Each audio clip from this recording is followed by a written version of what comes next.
This Kirblog is about DBZ Movies. This Kirblog is about DBZ Movies. Bardock fights. Anybody? Anyone? Broly? No? Good? I'm giving you a Broly moment. Give me a fucking break. All right, guys. Off to a wonderful start. Hi, everybody. I don't know when this is coming out. I am recording this on the 4th of June, with a new friend. An old friend. Well, an old friend who is new to Kirblog. I don't know why my brain crossed those two things. No, we just met today, actually. I'm not even gonna. You give your own introduction because you've never been. I don't know what to say. My name is Holland. Yeah. And I've dabbled in the voiceovers. Yeah. And I know you as Sonic in all the Brawl taunts. My proudest moment of yore. Probably my favorite, my real favorite tome character, Justin, from episode 11. I died. Well, really awfully. I died. And a bunch of characters in the Nintendo collabs from way back as well. Yeah, just weird random stuff you sent me. Yeah. But you do YouTube stuff. Yeah. And stuff. Did some YouTube stuff. Right now, my main gig is video editing for Team Edge. Ja. Yeah. Job. So making the funnies. Yeah. Well, as it turned out, and mainly thanks to Devin Mack for pointing out that he was even in town because I had no idea until I was told. So we just happened to be hanging out today. We were just seeing Kira earlier today, Kira Buckland. Yeah, I'm so glad I had time. Yeah. Well, you finally met her for the first time. I know we've quote air quotes known each other for like 10 years, but today was the first time in person. Yeah, but we had met before. We went to PAX East together. Oh, yes. God, we shared a pull-out bed together. It was quite spoony. It was romantic. Yeah. How many years ago was that? That was 2013. Fuck.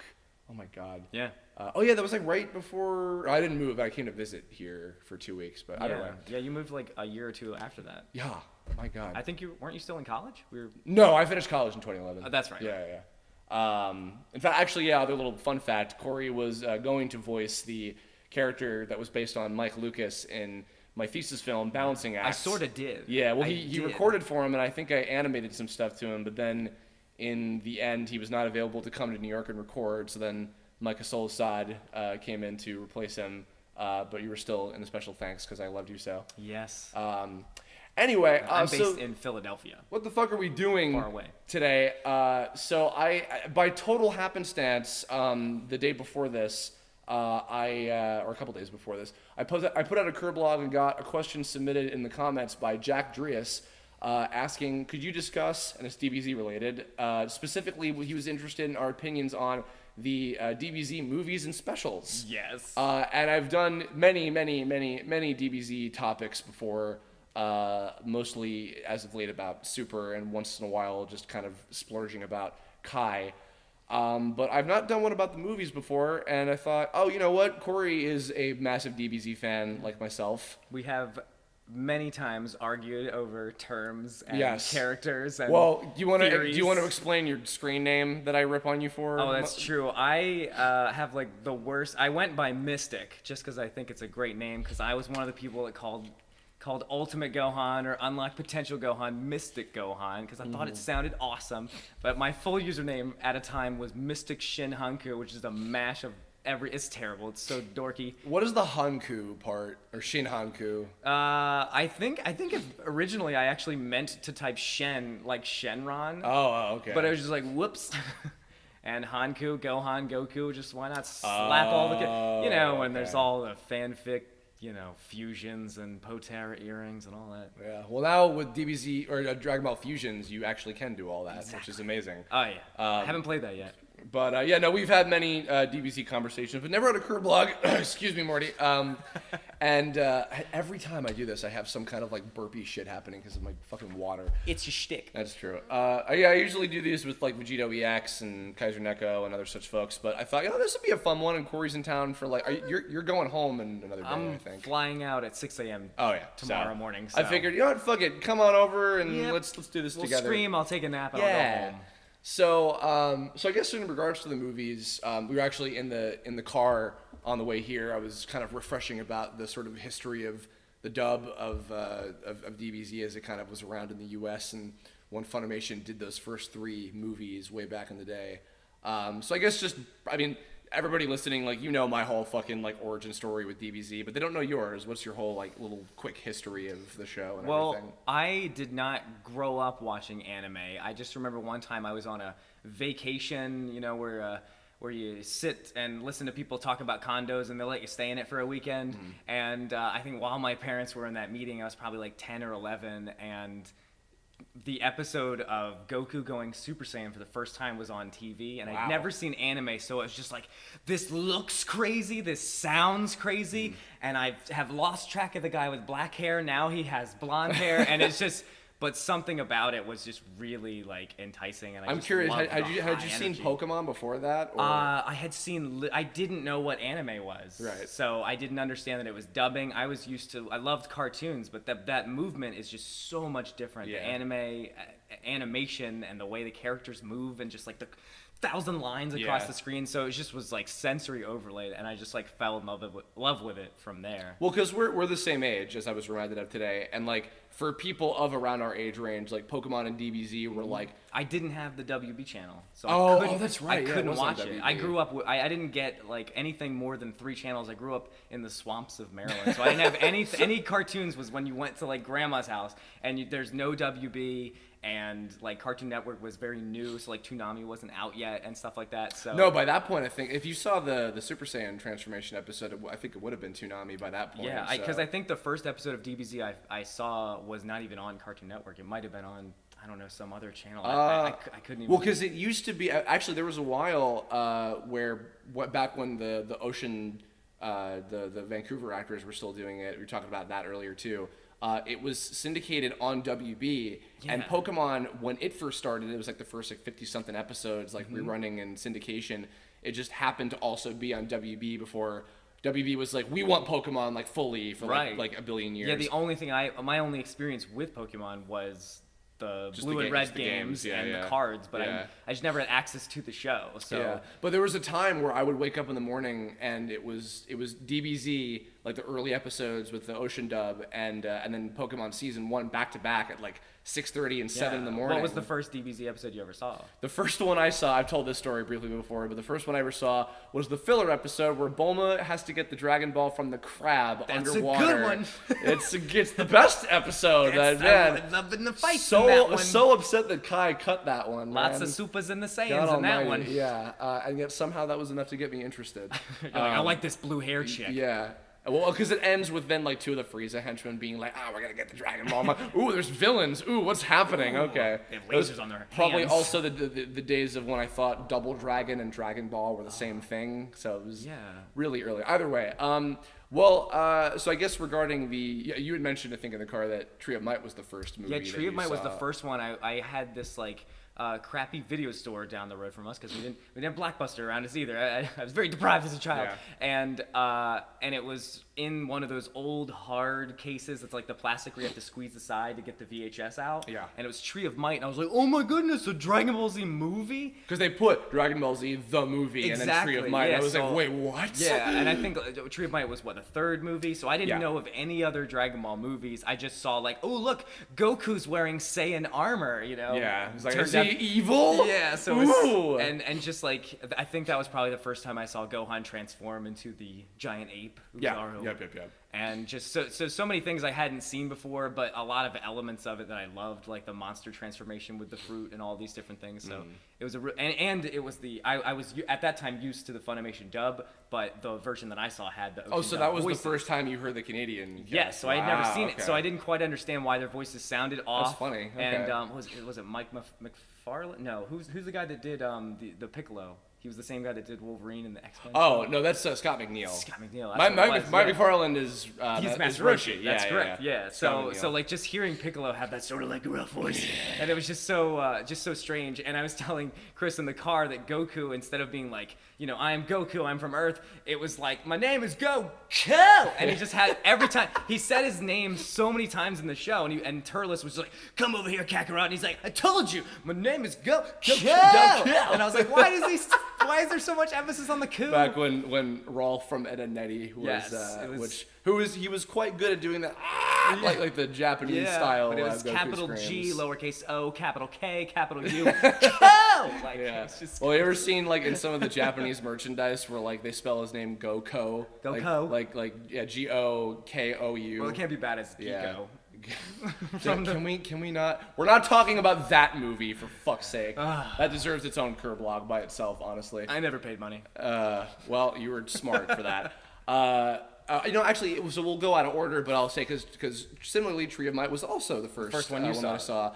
In the exact same kind of way, I went to a Blockbuster and I happened to find that same cover. Like if you remember, it's like the close up of Goku and then the tree in the background on the earth. And it had that sort of old like painting style. Yeah, of the yeah, back. Like yeah. I really like there was something really attractive about the lower quality everything. I think maybe it was combined that it was on a VHS, but the voices, like the way it sounded like it had like a low pass on it, so it just sounded a little bit muffled, and like the music had this sort of like just like kind of like 80s vibe. Not that would have been not you the Bruce hearing- Falconer and not the Japanese version. It was No, like this- actually, no. If you had seen the uncut version of that would have been the first time you had heard the Japanese music. Oh, it was? Yeah, Oh, wow. yeah.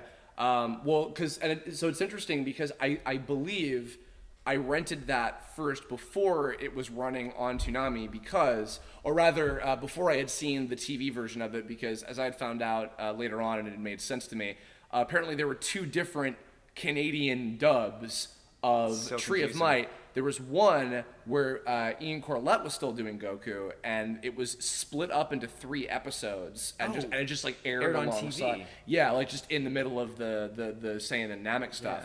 And I saw that one later because I remember when I rented the home video version, it was uncut. So I'm seeing, little kid Gohan's balls, and I'm like, what the fuck? What is? Oh god! I remember seeing that, and then when I saw it on TV, they did the little painted tree that's like jiggling. I'm like, there's something behind that. Yeah, and but the uncut version, I heard the Japanese music. I remember the moment where Piccolo shows up and Telus has got Gohan, and he's like, "Who the hell are you?" And I'm like, "Whoa!" So that was something else. He's always going like, ugh. Yeah. Like Gohan. Hey, by the way, Brett Miller is, I'll link to that later. Brett Miller is interviewing Scott McNeil on his YouTube channel right now, and he is a fucking riot. Did he wear like cowboy hats and stuff too? Like It's just a thing. Yeah, it's like a thing apparently that he always wears. Beautiful. I love it. I've met him before. He's a great guy. But no, and then I remember I saw the edited version later, and I saw Gohan doing the Masenko, and they made him say Kamehameha, and I'm like, I remember that. That's not what that move is. I remember having such a problem with that. Yeah. But I tried to I was in the mode where I had seen enough DBZ where I wasn't blaming like the dubbers and stuff because I didn't know enough about DBZ. So I was just like in my head trying to justify it. I was like, this is some sort of other Masenko Kamehameha, some sort of special Masenko. In fact, I think if I'm remembering right, I think that because I think they didn't like name Masenko until like the Texas cast was doing it. I think that he in the uncut version, I think he just says power beam or something like that. Yeah, and that's right. It had that big echo reverb, and it was like power beam. Yeah. I remember that. I don't think I've ever said this. Little fun fact to those of you, we were talking about balancing out for a second earlier. A very ancient, very unabashedly jerking myself off version of the Chris Frost character had a later. Had a Kamehameha beam type attack that I just called the power beam because I remember that old dub. And I was like, that sounds cool, and I'm 12, so sure, why not? Is Tree of Might the one where they put out the fire?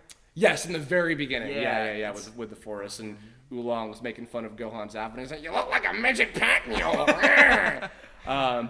So you've never seen the Texas dub of that, because they later went back and redid it. Yeah, like way later. I don't know if I have. We should watch that. I think we should. But I bet it's a little better. Well, you know what? I will say though, are the Funimation voice actors in it? Yeah, it's all of that. In what timeline did they? I think it was when they were going back and redubbing like the Saiyan and Namek stuff way later. So does it have higher pitched Chris Sabat? No, it's Sabat is doing Vegeta's not in those movies, but that's true. But it's like they sound like the way that they usually do. I assume Sabat will be doing like a handful of characters. Actually, it was funny though because they were using the scripts of the old dub. So like they were saying a lot of that same stuff, which is like, oh, that's weird. Yeah. Either way, who did Turles? Chris Patton, I believe, was Tellus in that. Who's still doing? I think he was even him in Xenoverse 2 as well. Oh yeah. And he was in the Budokai games. Yes. That's right. Yeah. So it was that cast. Yeah. But well, so I guess what I was going to say as well is that those first 3 movies were this kind of. It was during an interesting point where Funimation was. And to recap, those are Tree of Might, Dead Zone, and World's Strongest. World's Strongest. Yeah. I forgot about the one that with one. Dr. Quilo. Yes. But they did those 3 movies. That was right after Funimation cut ties with Saban, who was co-producing the dub of the show. And they were doing the home release through Pioneer, which has also led to another, you want to talk about pet peeves, fuck the Mystic thing. When people call it, the Pioneer dub, I'm like, no, it's Funimation. Yeah. They did all of this stuff. It was just Pioneer released it, whatever. It's I confusing. generalize everything that isn't the Funimation voice actors. It's just Ocean dubs. So I'm making mistakes left. Yeah, but it was a weird point where they were like, let's try doing an uncut release. So they did those 3 movies with the Vancouver cast. But did them except for the one thing that was censored about them on those DVDs was or not really censored but just changed was they added like weird cartoon sound effects in a lot of places like where it would be violent, like if they not something, even like, no it's just like I remember I think in Dead Zone in the very beginning there's a part where Gohan is looking up and like one of Garlic Jr.'s henchmen guys is on top of the house. And Gohan's like panicking, like jumping around, and they put in like a point, and I'm like, I feel like I remember some of that stuff popping up randomly. So then I guess let's double back. Let's go to Dead Zone then. Yeah. So Dead Zone, as I found out, was the first DBZ movie, and in fact, I think when it first came out in Japan, it was just called Dragon Ball Z the movie. Nice. And now, did you see? I saw the Garlic Jr., filler saga before I saw Dead Zone. Oh, okay. Which really confused me because I was like, because it's still Garlic Jr. in Dead Zone. Yeah. But they reference Garlic, his father, in the movies and the saga. So I got confused of like which one's Garlic. And it also doesn't help that it doesn't help that all of a sudden, and here are my like posse of evil guys that I've always had. I'm like, that's not the ones from the movie. These are new characters. Exactly. What the fuck? Yeah. Like. That was confusing to me. I am not embarrassed to say I love the Garlic Jr. saga. It's a guilty pleasure within certain guilty pleasures of DBZ. I love the part when he's like, oh yeah, and Krillin's like, yeah, like I just love it. So silly. It's great. Actually, Krillin's wearing a suit. Actually, fun fact, Cashew. The leader of like Garlic Jr.'s little underlings, they're really like normal looking. He looked like a blue skinned Super Saiyan Goku with like the pink outfit. Okay. Zeto from Tome is literally I took his design and inverted. I gave him blue hair and white skin. He's the one with the belly shirt, isn't he? Yeah. It was the Makio Star Piccolo. That guy. Look at these 8 abs. Yeah. So that's of all. So I do have some attachment because that character was sort of what inspired Zeto's design, and there was basically like a purple Spopovich. Oh, yeah, Vinegar. We're kind of like celebrities to these guys. Although, I will say, having now seen Dead Zone has gone on to be one of my favorite DBZ movies now. I like the first 3 a lot. Yeah. I like them all. The fight scenes in the first 3 are a little more Dragon Ball-y because... they fight on the ground. Yeah, they're much more hand-to-hand. Really in World's Strongest when Goku's like flipping on the ice a lot. Like, I want to get to World's Strongest in a bit. But Dead Zone, I've grown to love the, I guess what kind of, well, I think the dub used this line once, but the fandom also kind of jokingly refers to them as the Spice Boys because they're Ginger Nikki, which means cinnamon, and Sancho, which is pepper, I think.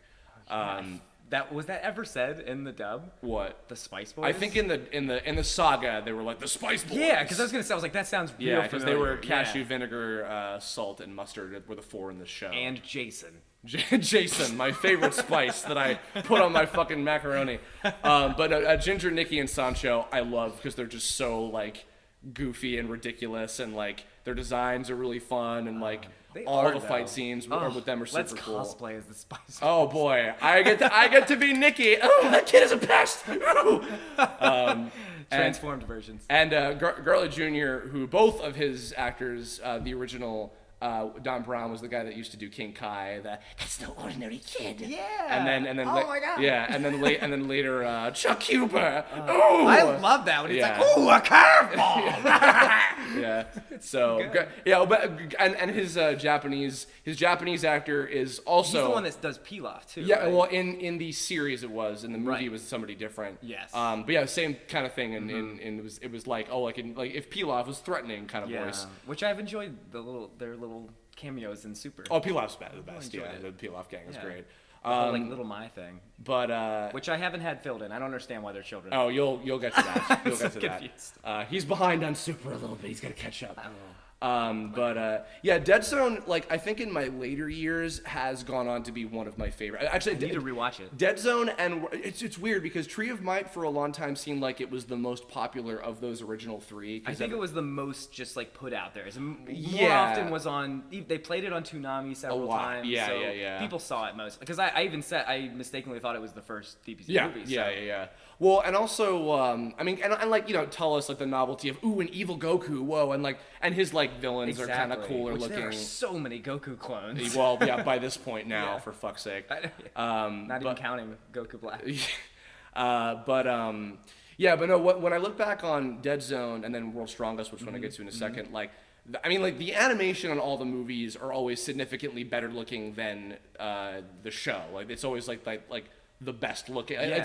It's like when the episodes of the series would have like a good animation Yeah. day because it's like 8 different studios they would switch between. To me, the movies feel like a concentrated saga, because if you cut out all that fat, the repeated, not 10 minutes of all that, it's just like cool fight action, a little bit of storyline. We have our basic enemy, but it's like this very simple hero arc, which is like the enemy shows up, the enemy states its plan, we stop the enemy. Like They keep it real basic and gets out of your way, but like introduces you in a way of like you actually could watch a DBZ movie having never experienced DBZ. Right. Which is like, that's kind of not how storytelling works anymore. Now everything is like overarching storyline, cinematic universes and stuff, which I really appreciated about that.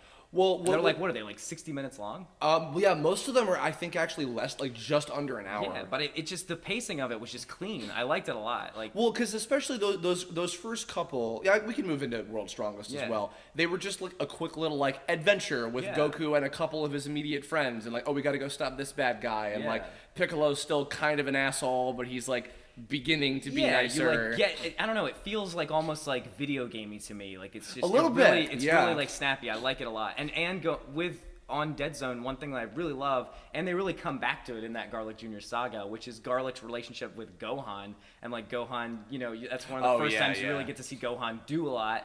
And especially if you're not experienced with anything, or if maybe let's say you've only watched the Saiyan saga, which is like aroundish where that would take place because it can't take place, is like Gohan sort of like being afraid to fight and like. But he has a great power. Exactly. Like, well, all those Tree of first Might. 3 movies have a little bit of that in each one. Like in the first 2, he has that moment of like stop hurting my dad.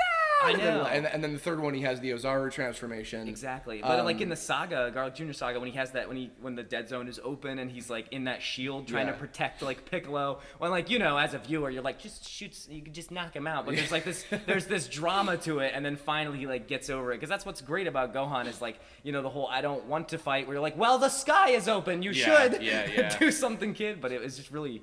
It's exhilarating. Yeah, I love it. Well, on the note of also with World's Strongest, and to finish up the original trilogy of those, I need a recap on that one. So World's Strongest, I think that one now might have, and actually the Team 4-Star guys, when they did DBCember this past year, they went through their top movies and specials and things.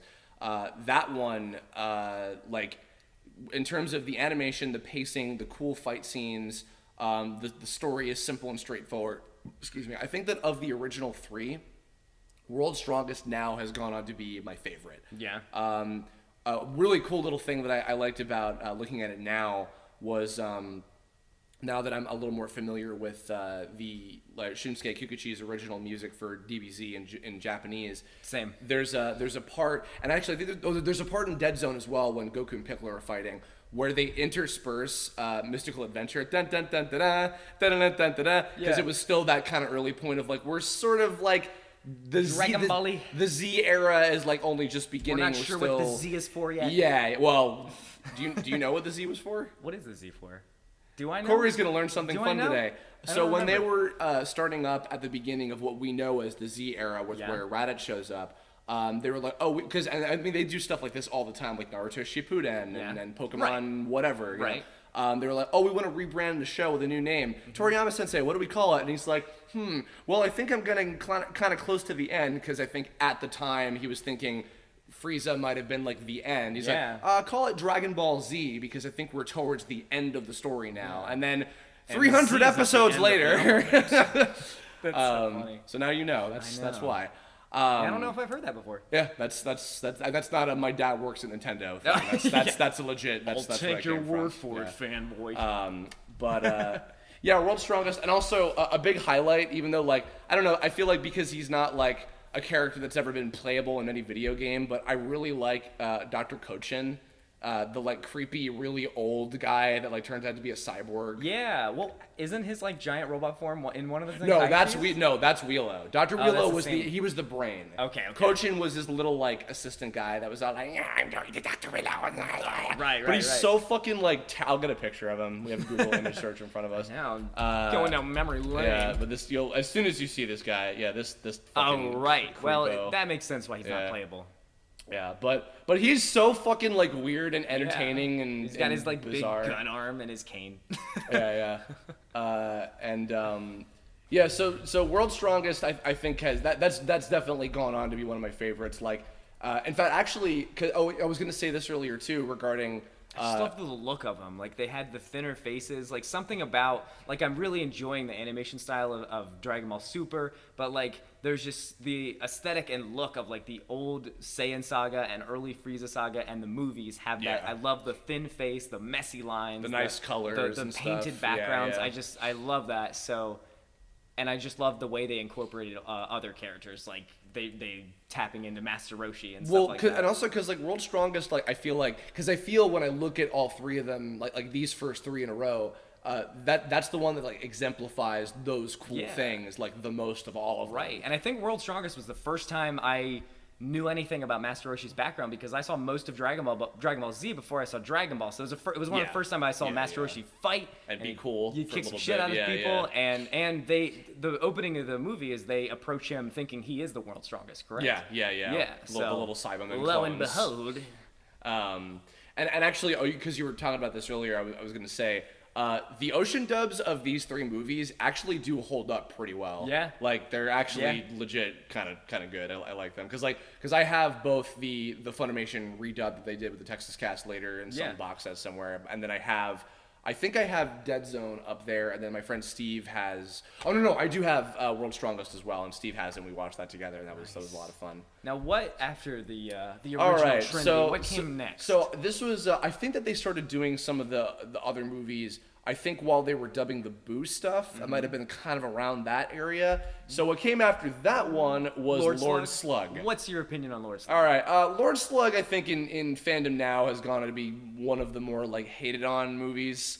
I wouldn't say hated on for me, but I would say it's least enjoyable, because the only thing that I truly enjoy is the ending, and it's more of a moment. You know, it's kind of like saying, like, well, I liked when Batman and Superman fought, but I didn't like Batman versus Superman. You know what I mean? So that's kind of how I feel. And I feel like it makes the mistake that a lot of the Dragon Ball Z movies make, which is the fail, get weird power and punch explode. Yeah. Which is like 2 of the Broly movies, maybe 3 of the Broly movies, Lord Slug and I think Android 13, like all do the like you got a super punch die super boop. And I'm like, why you do? Well, the other though I do like it in Android 13. It's pretty cool. Well, we'll get to him soon. Yeah, he's another couple from now. I did like that. But well, with Lord Slug too, I think that a thing that I've learned a lot more now in like recent years, especially from Kaiser Neko, I think was a lot more like deeply involved in some of the online fan communities before I got to be in like the late 2000s and stuff.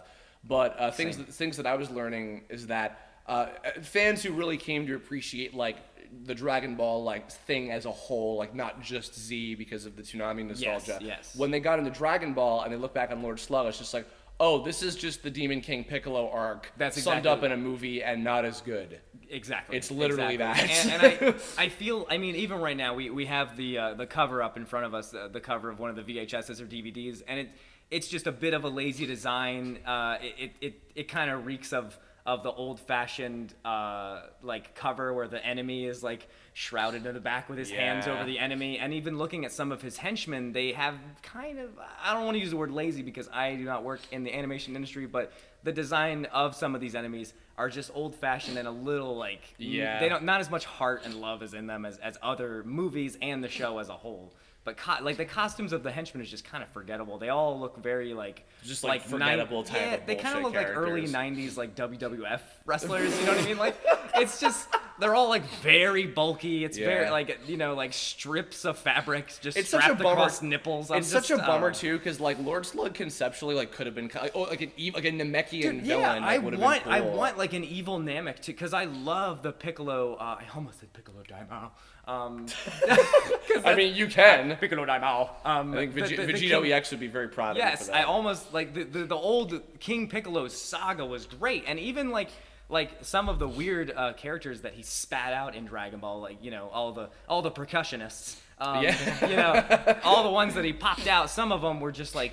You'd think you're like, well, this doesn't look anything like a Namek, but they all had their own bit of character, and just like seeing him, what he went through to like create a new henchman, and how it took so much out of him. Whereas Lord Slug was like, look at my bitches, and I was just like, I don't know, like he was more like a dark wizard. He never felt like a Namekian to me, and I just don't like that like.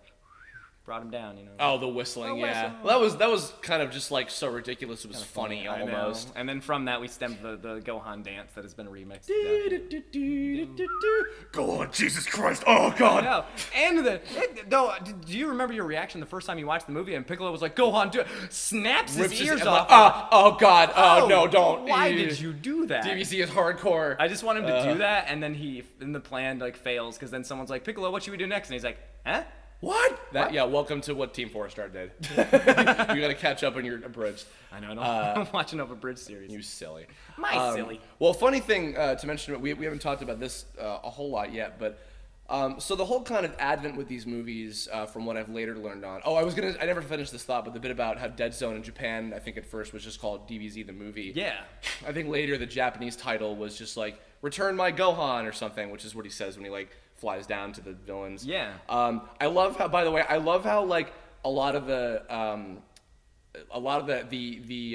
Japanese names of these movies are just like plot synopsis. Yeah, it's like tremendous fight, the incredible something on blah blah blah blah blah blah. It's I remember the Andrew 13 one is like the 3 Super Saiyans unite or something. Yeah. It's just literally the 3 super. And I think that Lord Slug is just it is. Yeah, I think literally the Lord Slug movie is just Super Saiyan Goku. Is what it's called, which is ironic because kind of bothers me. But what's funny about that is because his hair's too tiny, which you can't see. This is bad radio. We're looking at the cover, Put it on screen. The movies were coming out alongside as the show was airing in Japan. That's why the storyline is so messed up, I guess. Well, not so much that they were messed up, but it was, because the truth is that Goku is either dead or not around for when a lot of these would be making sense. And of course, I'm sure back in the day, a lot of people were trying to be like, oh, well, I think that these movies could happen during this part of the whatever. Yeah, I'm like, no, guys, they don't fit anywhere. I'm sorry. We fought Broly right before the Cell games. The most common thing I would always hear. We took a break from our break to fight Broly. Yeah, the common thing I was hearing was like 4, 5, and 6 are 4 and 5 are during the 3 years of training. But Goku can't quite be Super Saiyan anymore? 6, 7, and 8 were during the 10 days of the Cell games, which I'm like, no. Yeah. And the only one that fits is movie 9, which we'll get to, Bojack. That's okay. Yeah, which we'll get to that later on. But my point is, so as these were airing, and I don't have like a time frame in front of me, but they were. The way that the characters would look and whatever their newest like cool thing that they could do, whether it was a transformation or a move or whatever, was whatever they could do in the show at that moment that was airing in Japan. So this movie is called Super Saiyan Goku in Japan. Right. Goku turns into this like I guess what like some of the guidebooks later defined as the false Super Saiyan. Yes. Where he is just like it looks like a he Kaioken has like aura. yeah, he has like a Kaioken aura, but like his It's his Kaioken. Kaioken. So I believe in you. Kaioken. He has the Kaioken aura, but his hair is standing up like Super Saiyan, but And he it's has still no black, pupils, and yeah. he And King like, Kai's like, I can. Yeah, It's like, it's just- yeah. I don't know. But And he only's in the quote form for like a few seconds before he hole to, punches to him. me that reads as okay, he probably just went Super Saiyan in the manga at the time. They probably hadn't gotten up to that in the anime yet, so they didn't have a finalized like design or color scheme just yet. Because it was black and white. So they were like, because in fact, even in the next one, in movie 5, which is the first Cooler movie, I think on a really, I might even be able to find it, on one of the early posters, I think that the Super Saiyan form has like red eyes. Oh yeah, here it is. He has red eyes. Oh wow. Yeah. So even back then, it's like I think they weren't 100% sure of what was going to happen yet with everything. Yeah, I mean that's another one of like where the pacing bothers me, where it's like the whole time he waits getting his ass whooped and to go Super Saiyan when he can do it technically the whole time. Yeah.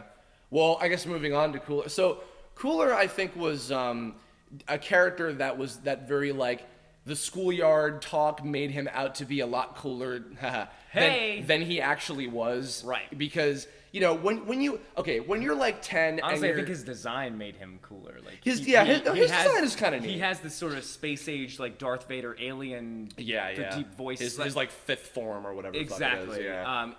Even though his fourth form actually doesn't look as close to Frieza's as you would think it should. Yeah, which is clearly just like, oh, we have to differentiate them a little bit or exactly, whatever. Yeah, but definitely like the arc of it it really felt like a replica of Goku versus Frieza's fight, which is like, I'm going to keep getting beat for a while until I am forced to go Super Saiyan, but the drama's taken out of it since as a viewer you're like, he can go Super Saiyan, why is he not doing it? Yeah.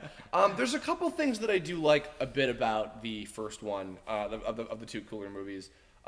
Excuse me. Something I really enjoyed about the early Namekian Frieza stuff is when the characters are having to be very covert and sneaking around because they're like, we can't fight some of these characters head suppressing on. their power levels Yeah, so much and like sneaking around and like and then like Goku gets hurt and he has, I gotta go get a bean and that kind of stuff. Because they were facing the villains at the time. It was a very rare ability to be able to sense power levels, so they were hiding from scouters, which is really cool. Kula's armored squadron are not great. Sauzer and Sauza.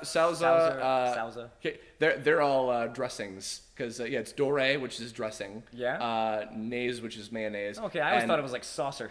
No, and well, like Sauza, China. Another little bit of trivia. Sauza is it's supposed to be like Thousa. It's because it's Thousand Island dressing. That's what I was gonna say. Yeah. I have the Thousand Island dressing. Yeah, and he was like French or something. Nice. Apparently, he's like a cousin of Jace. Or no, he's like he's very Jace-y. He's from the same like galaxy as Jace. Or something. And he had like his little like lightsaber. Yeah, his little arm thing. Yeah. He's been playable. Actually, they've all been playable in games. Yes. Yeah, I think there was. Did he have other henchmen besides Salza? No, just those three. Well, he had Salza, Dore, and Naze were the three. But those two weren't playable. No, they have been. In what games? Raging Blast, I think 2. Yeah. The Raging Blast 2 is like, let's put movie characters in this one because fuck it. All like 12 people play that game. Yeah. But yes, and then also Goku's fight with like beefed up like weird cool like Final Form Cooler is pretty good. I like that. And what I like is they differentiated him in size from Frieza, so it wasn't like, you know, Goku wasn't in the Frieza saga. Goku's this big, bulky, tall Saiyan that's looking down at this little, you know, imp of a character that is so powerful, and the world, you know, like the most powerful being in the galaxy is this tiny little guy.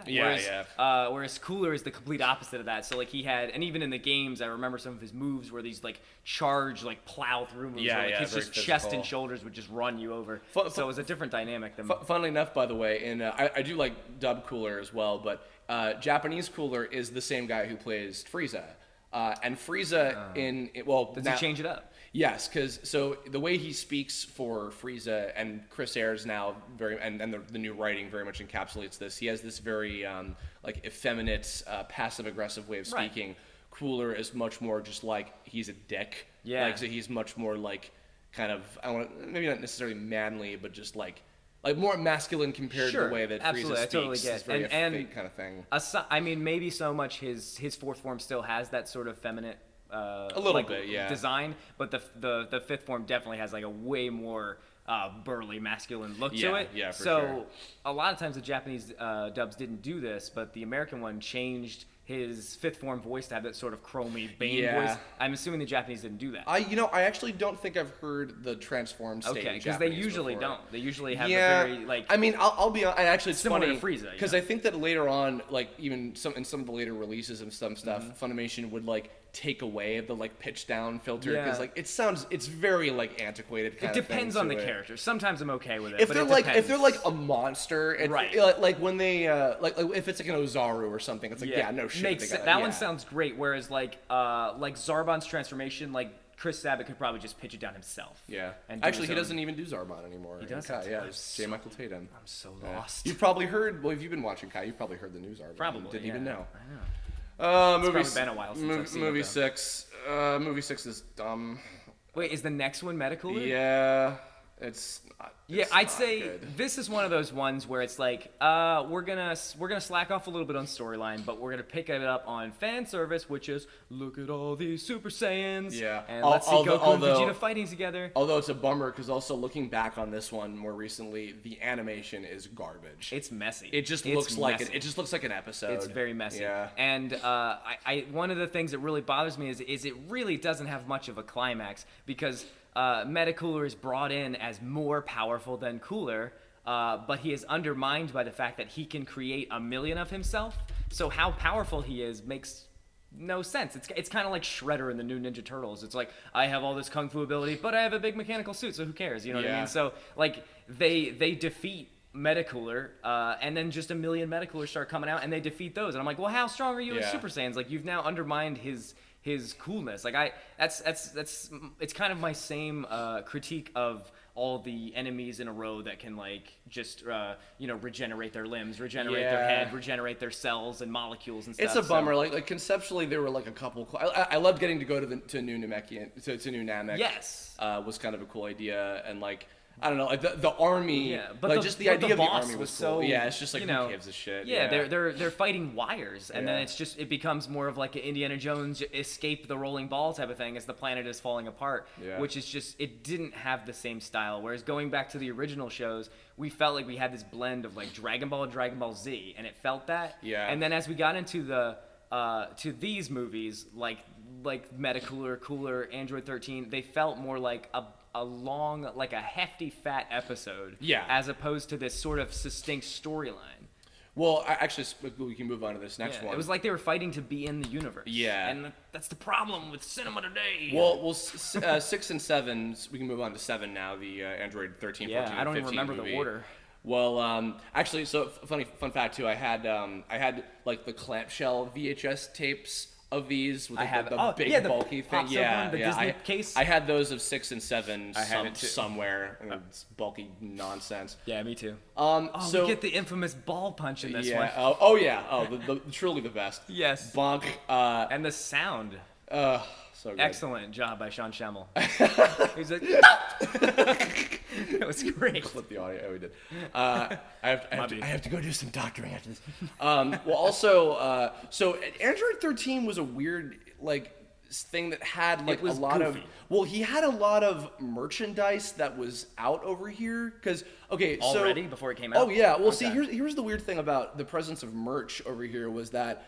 So, and I don't know this is actually one of the few things I'm not like super educated on in terms of like the history, but I know that like Irwin Toys did all of like the American toys that were out over here. Yes. Which was cool because they had some toys of characters that never even got merchandise over here, that never got merchandise at all. Yes. But there were a lot of things that would just get imported directly from Japan, either like through American means or just some stores would carry like the Super Battle Collection and things like that, some of these certain figures. Mm-hmm. But I would see Android 13 in his like transform, like his super form.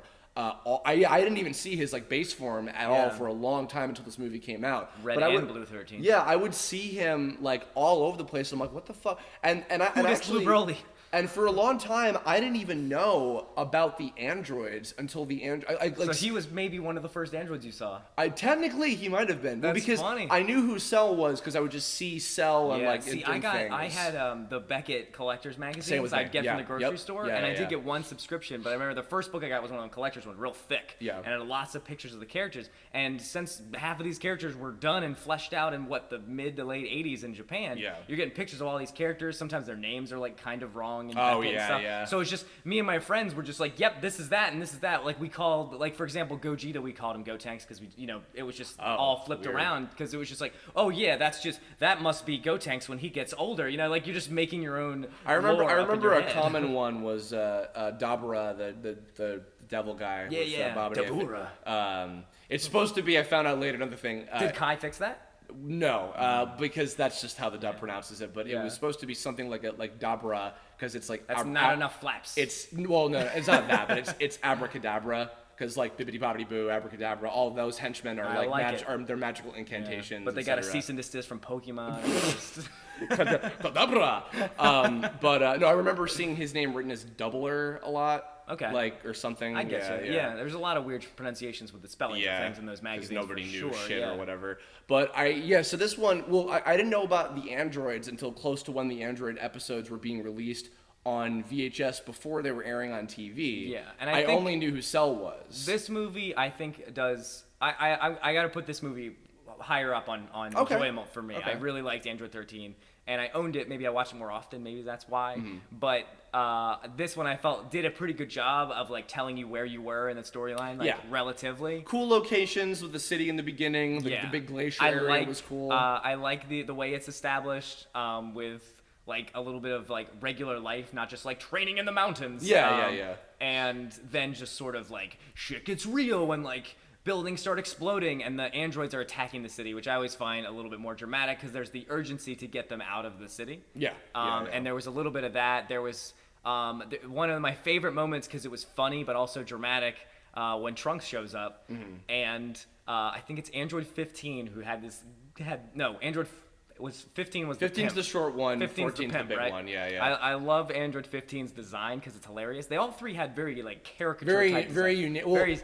I didn't even mention this. Toriyama, I believe, did design most of the movie villains. Okay. Because I believe he didn't create them, but I believe he designed like Cooler and Lord Slug, these new androids. In fact, I think even 14 and 15's numbers might have been switched at one point in production. What I liked about 15 was his portrayal, and there's a part when he like shoots a blast into a building and it gets knocked away, and my favorite line in the movie, and he's like, "Who blasted my blast?" Oh my god! And that's when Trunks shows up. And it's like real dramatic. See, that was also I think during that era of like them taking too much liberties. Yeah, well, because another funny fact. Actually, this is cool. On that video game I mentioned that like they have some of those characters playable in. So in the Japanese version, 13 is the only one who talks. 14 and 15 in the Japanese version, I think literally they just say Son Goku like over and over and over or whatever. I mean, I don't think 14 actually does say anything. I think he says Son Goku like twice. That's he's the big one. Yeah, Even in the dub where they do talk, I don't think in the dub. I think he has a couple lines. That was the era of like somebody's not on screen, we can make them say something because there's no mouth. It's like okay, yeah. But it was funny. But funnily enough, in the video game, like years later, when it's like, oh, we have the other androids in there, and the games have usually inherently more accurate translations just from the get-go. Yeah, so you don't have to worry so much about. Yeah, so literally it's just, but it's still, and they have the same actors. I think the guy who plays Boo does 15, the little short one. Okay. So he's just doing this. So literally he just shows up and he's like, Goku, no Zeta, Vegeta, no Zeta. Trunks, no Zeta, and I'm like, guys, I got no Zeta. This worked really well, guys. Who blasted my blast? A couple good. This one is okay. I don't mind this one. I'd say my main positive, you get to see a lot of Super Saiyan stuff, which is great. Main critique, you don't get to see a lot of Super Saiyan stuff because they lose it real quick. They're just like, I'm Super Saiyan, I'm not Super Saiyan. Yeah. And the biggest problem I have with it is it suffers from the very powerful villain that becomes so powerful that he doesn't have to be good at fighting. Yeah. Which bothers me because there's so many cool things you could have gone, but by getting so bulky that just Goku can just pummel your chest and nothing happens, you get a couple cool moments out of that, but you run out of stuff to do very quickly. I liked the element of kind of like bringing back that monster form where he like takes elements of the two androids to become. Yes. Yeah, that was cool. And visually it was cool. You kind of saw his like skin slowly turn blue, which was a cool visual. It's a very strange choice of like weird colors and things. It's weird. Yeah. It's probably something I wouldn't think a cyborg would do. Yeah. I mean, none of the Terminator movies has changed colors, but... well, then again, he is actually an android, not a cyborg like 18 is. So. Oh, okay. And I think the choice of him being a redneck and Trunks, you red ribbon redneck line. Oh my God. It's so For your information, my mother cuts my hair this way. A little bit too much of the cringe factor on that. Yeah. But I was telling Chris before where there's too many of these, suck in energy and kill people with a punch movies. Yeah. And this is one where, even though I am critical of it, it does look pretty cool. When Yeah. he like sucks in that light Super Saiyan. Yeah. And then it was in the dub, so it might be inaccurate, but Krillin has this line that says like, oh, he turns Super Saiyan, and he's holding the the Spirit Bomb as a Super Saiyan, which means that he's pure or something. And I was just like, Weird. what? Like I don't even know. none of it. It was like very nonsensical. I don't even remember exactly. Yeah, and I how was like, that went. who wrote that Sounds line? strange. Yeah. All right, I think it's Really? time to move on to this shit. All right. Okay, so I don't want to make this into like the let's all like take it. Look, I don't like Broly, but I don't want to make this into let's dump on Broly for 30 minutes. Okay, thing. I may have written a huge Son of Broly fanfic that went on for several years. I was 15. Oh, you silly bitch. But it was pretty popular on IGN, boys. Really? If you Google what is it called? if you Google Dragon Ball Gold, it's like Dragon Ball Gold. Dragon Ball Gold. It's kind of high up. It's kind of high up on the. That's so cute. So, but listen to this. One time I was looking for it because I wanted to show my friend. Like, look at this terrible fanfic that I wrote when I was like 15 years old. And I found a thread on like a GameSpot or something, and it was from like a help forum for like a Budokai game or a Tenkaichi game or whatever, and it's just a question. No one answered it. But he goes, guys, how do I unlock the Son of Broly? I've read the fanfic. How do you unlock the character? And so that means there's a person in this country that actually thinks you can unlock my fictional character. Oh my God. So that's my claim to fame. It's all downhill from here. Oh, Jesus H. Christ. Well, it's not, it can't top Dragon Ball AF, which that's the ultimate. Super Saiyan 5, pink and white. All right, Broly movie. This movie is too fucking long. This, yes. I believe that, if I'm remembering correctly, I think that this is the only one that is over an hour. I think it's like an hour 20. Maybe. I'm going to say we don't need to go to this planet. What? We don't need to be at this planet. It's too much. There's too much travel involved, and we have to get off the planet. Why couldn't Broly just come to us? Well, there's too much like exposition in the beginning, and we don't see the legendary Super Saiyan until like the end of the movie. It truly sucks too, because like I've had many conversations, especially in the last year or two, where Scott and I were talking a lot about particularly. Kaiser Neko and I had a lot of conversations about Broly, mainly for what TFS would eventually do with abridging that movie, because they were like, "What the fuck are we gonna do?" And they you don't like the character at all? Do you don't like the movie at all? Okay, well, let me put it this way. Conceptually, I think that Broly could have been a really, really cool idea. Yeah. He's very Gary Stu-ish in terms of that, like, oh my God, perfectly convenient, tragic backstory, and like is the ultimate I don't find or whatever. His backstory is just that he was annoyed as a baby. Mm-hmm. That's not tragic enough for me. Yeah. You know what I mean? Like, I don't understand. Like, there should have been something actually traumatic, but crying a lot does not imprinted on this man. For one thing, I mean, the movie itself is super fucking slow paced. It is just filled with all this like annoying, like unnecessary shit that's just like. I mean, even the fights are kind of slow paced. There's like times when they're hiding behind mountains from him, and I'm like, I mean, this is there's certainly there's parts of like the everybody versus Broly fight that are like kind of cool. Very cool, yeah. I mean, there's good animation. We all love when Trunks' shirt rips off. That's amazing. Well, I mean, who the fuck doesn't? I know. I ripped off my shirt when I saw that part. But like Goku has two moments where you're like, oh, here he goes, and then they slap him down again, and you're like, oh, well, like I don't like when it wasn't even like a lead up. It wasn't even a tease. It was actually like the movie sort of built up to this moment, like this is Goku's moment, and then he just gets slapped right back down, and then they do it again. So it's like there's definitely, like you said, like a good 20-25 minutes. I could just get right out of there. Well, the other problem I have doesn't so much have to do with the movie itself. Again, does Karagus die in the movie? Yeah, he does. Yeah, Broly crushes him in the fucking pod. That's right. Crazy. Oh yeah, that was crazy. Poor Karagus. By the way, have you ever seen the fucking like the European dub of this one with the undisputed king of the space warriors? No. They're like Kakaroto and all that shit. It's the big green dub. Let that child alone. You haven't seen that? No. Oh, you are in for some shit later. I got to show you that. But Europe did dubs of some of the movies. The whole continent. They're incredible. They were done in France with English-speaking actors that lived in France, so you can imagine it was amazing. Wow. Anyway, but Vegeta looks like he has a French accent, doesn't he? Well, you know. No, my other problem with just Broly, I guess in general, and this will kind of seep a little bit into the other two, which we'll get to them It's in a also minute. another Goku fanboy movie, so. Yeah, I mean, well, it's just like, okay, it annoys me that... at this time in the storyline, quotes, again, our most powerful character is apparently Gohan. Yeah. Well, it's more of that, like, and again, this also kind of ties in with, like, the era of, like, the mysteriousness of, like, oh, there's all these movies, and we're gonna get them, like, years from now, but, like, people, like, finding fan subs, and et cetera. And I ruined it for ourselves. I think just, like, there was all this, like, shit around Broly that, like, overhyped him, and then it made everybody, like, have this, like, childish attachment of, like, he's so cool, yeah, and... Especially since, like, before this movie was out, we were seeing images of the next Broly movie. Yeah. Like, we knew that he even, you know... he's in, like, 3 movies? Yes. Whoa, crazy. My question for you, which is just a nerdy conversation that some of my friends and I have had, is...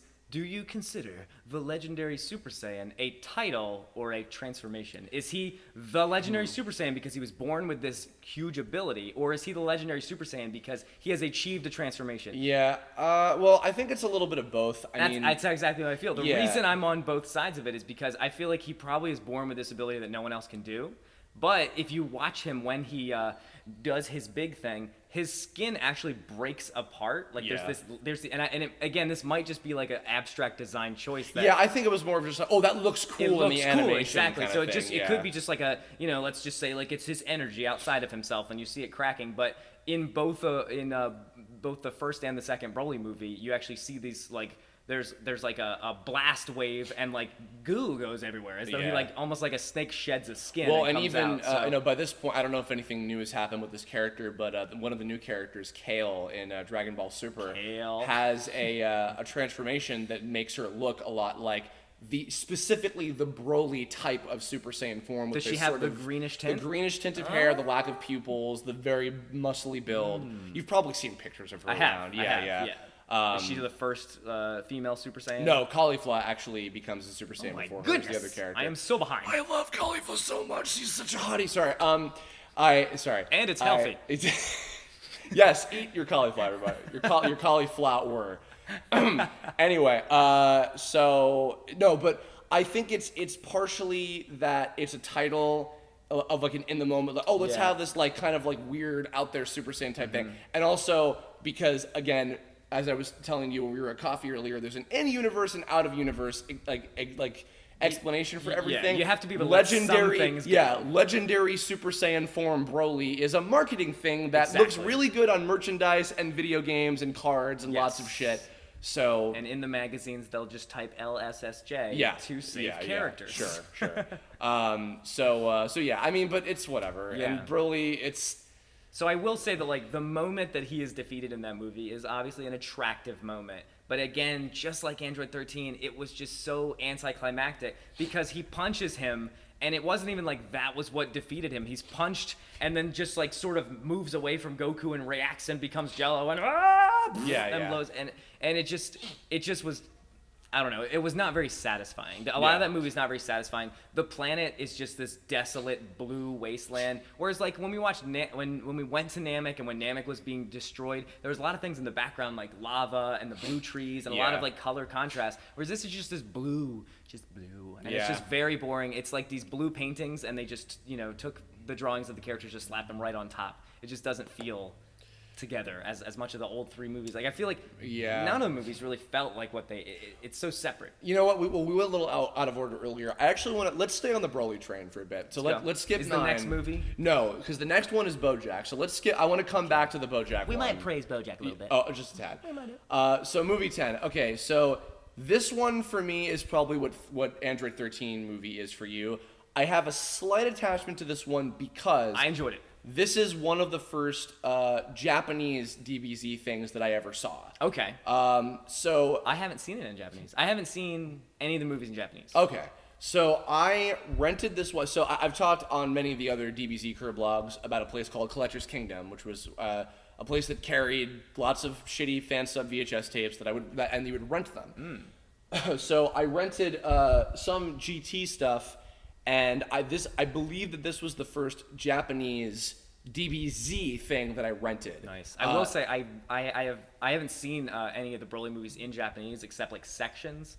But I really like Broly way better in Japanese because he has a personality, whereas in the American he's just like and he's just well, no, he probably has about. With the way that he's written, he probably has about the same amount of lack of personality in both languages. But to be even honest. so, there was still more dialogue than the word Kakarot, which I semi appreciated. Well, no, he speaks. He does speak in both. Like you know, they just did depends. a little bit more with him with some of the video games and stuff. In second Broly movie and the third Broly movie, Second Coming, he only says Kakarot. That's all he does. Yeah. And he also refers to like pretty much every character as Kakarot. Yeah, because everybody looks like Goku for fuck's sake. Yeah. So I love Videl, I love Teen Gohan, and I don't hate Trunks and Goten like much of the current fandom seems to a lot. Young Goten and Trunks, you don't like them? Yeah, no, I like them fine. I've always enjoyed them. No, I think they're cute. Yeah. I like when they're mischiefy together. Yeah. You know, when I was in middle school, like me and my friend really like identify with them because they were just very strong, but just wanted to just mess around half the time. So. I think just I can acknowledge this movie's not good. It is not very good at all. But it's got fun moments. Yeah, it's got some fun moments. I have some. This is just one. I'm like from nostalgia. I have some fond memories of watching it. I used to replay because I had a MIDI of We Gotta Power, the second Japanese opening, forever. And this was back when MP3s were very difficult to get. So seeing like bass like regular Super Saiyan Broly was like a new thing, which was fun because he didn't have the blue hair anymore. But I would just even past the movie itself, I would rewind and watch the We Gotta Power opening like 1,000 times while I was renting it, and then before I had to give it back because that was the only way that I could listen to it with the full lyrics and everything. And I used to look up the lyrics on Kanzenshu back when it was Daizenshu, and I would sing along with it in Japanese like a fucking loser, and it was adorable. I will say this. Probably the one genuinely cool moment is the family Kamehameha between Goku, Gohan, and Goten. I was excited that they brought that back in some of the video games because visually it was a lot of fun to do. Yeah. Though, is this the one where Goku literally instant transmissions from the other world? No. In this case, we're not actually sure if he's really there or if it's more of just like they feel his spirit along with them. Like the father-son Kamehameha. He's not there. Nine is the one where he actually does go there for like a second. That's the Bojack movie. That's right. Because he picks Gohan up. I remember that. Yeah, we'll go back to that. Breaking some rules. All right, movie 11. My only memory of this is I fucking... Well, let's riddle through it. Okay, so very poor character design in Bio Broly. You only see actual Broly for seconds. Yeah. The blah goes right over him in seconds. We get a lot more Goten and Trunks, which is fun, but it's just... A little bit of 18 as well. Yes, a little bit more 18, which is fun, but it's kind of bookended between a lot of ridiculous Mr. Satan / Hercule, whatever we're saying on this one. The dub that I saw was Hercule, but... Wait, of this? Well, maybe they did. Actually, did they say Mr. Satan in this one? Yeah, actually, I don't think that there is an edited version of this movie. I don't actually... I think you're right. I think it was Mr. Satan. Actually, that was really funny, because by this point, I think they were just owning it, because the actual villain, the little short guy who's like funding the Bio Warriors or whatever, is like, kill the Earth's savior, destroy Satan! And it's like, all right, now you know what you're doing That's so with funny. this. You know what, little fun fact, I believe it was either Bio Broly or Broly's Second Coming. It's like rated for maybe it's Broly's Second Coming, but it's the unedited version and it's rated for like 17 and over. And I went to buy it in Walmart and they ID'd me and they're like, And I was just like, really? And I'm like, Oh, I don't, yeah. I'm like, my wallet's in my car. Like, Well, I think and they were like, yeah, you gotta have it. So I had to actually go back to my car, get my auntie to buy a Dragon You know what Ball it was? movie. Because I think by the time that they were doing this, I think they might have stopped that. But I do remember that for a really long time they had, and this was such a waste of money. They had an edited and uncut home release of everything on both VHS and DVD. Yeah. Which was like, why? But yeah, I gotta say, I paid way too much money to purchase Buy a Broly, which was probably like at least $20. Yeah. Which is way too much money for this movie. I got this, I think, for a birthday present, and I had a bunch of my friends over for my birthday, and we watched this together, and it was just, everybody was like falling the fuck asleep. And I mean, I enjoyed Hercule in the Cell games. It's a lot of fun. Very like. No, Mr. Satan's hilarious. Great He's character. Great. He's great. But just the way it is posed in this is just not a fun storyline. There's no reason for any of the characters to be where they are, be doing what they are. Bio Broly is even more fucking obnoxious than regular Broly. There's not even like a fight. They're just shooting at Swamp Thing. Yeah. And I don't know. Though it was cool to see, they at one part they show stages of when they grew the clone Broly, and it's like young Broly, and then different stages, and that older teenage Broly, oh, that's the one from my fanfic, that's his son. Christ in heaven. Oh my god. But now we're done Broly. No more. All right, no more Broly. Fuck that shit. Let's move on to what might possibly be my favorite movie. I think it's the definitely originals. up there. It's definitely up there. I think the first three are probably gonna hold most of the cards for me, but this one has so many amazing things. Namely, one of the most beautiful images, which is Super Saiyan 2 Gohan in the Kaigi, which I just the Goku Gi, yeah. So and I just Bojack, love it. I just love it. Or as Vegito, you actually be so proud of me. Ginga Giri Giri Buchigiri no Tsugoyatsu, or the Incredible Super Guy in the Galaxy. The Incredible Super Guy is what this movie is called in Japanese. I definitely think it suffers from a little bit of not lazy, but like a kind of like the character design is not super inspirational to me. I like the color contrast because orange and blues look really good together. Like they're very striking. Yes, but they were cool in that sort of way. But each one of them, you can see sort of in their personalities and in their hairstyles and the way each different character acted. They're kind of the similar henchmen. Like they all have the same rehashed, very basic kind of designs. Yes. And the final showdown pretty much becomes how he kills Cell and the Cell juniors. I'm okay with that. Yes. I loved having more focus on Gohan in this one. Yes. This is the only one, as far as I'm aware, the only one that actually does fit in the continuity, because it does legitimately take place between the end of after the Cell stuff and before the Boo stuff. Okay, I believe Gohan is slightly older, which is why he has the Goku Gi. Yes. He's a tiny little bit taller. One thing I ask for justification is why can't Gohan readily access Super Saiyan 2? Do we think at that time he's maybe not used to that transformation, so it still requires a lot of anger? Well, if you remember, because even in the Boo arc, when they're doing some of the bobbity stuff and they're trying to break the ball and everything. He does it on at will. He does Super Saiyan 2 at will. But he also has to really push it to get to the point of being I can just fucking tear Whereas ass. Where Goku and Vegeta did it, they were like Super Saiyan 2. Yeah. Whereas when he did it in the he's tournament, he's like, I have to remember. No, because even when he's trying to kill the Boo ball, he's like, I have to make myself. I just watched this in the Kai episode, so he's like, I have to remember. That was so low. It was 7 years ago. It's so hard, Dad. I'm sorry. That's great. But also in this moment when Goku comes back and for a second and cheats Death a little bit to save him. Yeah. He's like, you have to remember that you're this strong and that you can do this, and etc. Yeah. So it is very much like that's that where Cell I would rehash. That's how thing. I would justify it. Is like that he's not used to the transformation. Yeah. But in terms of the movie, great fucking pacing, really good variety of different environments throughout this big super tournament or whatever. Exactly, that like Mr. when Satan Krillin's puts going on. down the slide things and all that stuff, and it was really fun to see little things like hey, Tien and Trunks are gonna fight for a minute, and just really fun. Look of that tournament because they did the different platforms and stuff like that and over the water. A lot of fun. And then the actual fights with Bojack and all of his henchmen. I love it when the gang gets attention. Even skipping way ahead to when Resurrection F came out. I loved the fact that the gang got attention to be cool. They got different moments and things. And it kind of calls back to some of the original ones because we get Piccolo rescues Gohan from a big blast coming at his face, so it's just very callbacky to the old movies, whether it was intentional or not.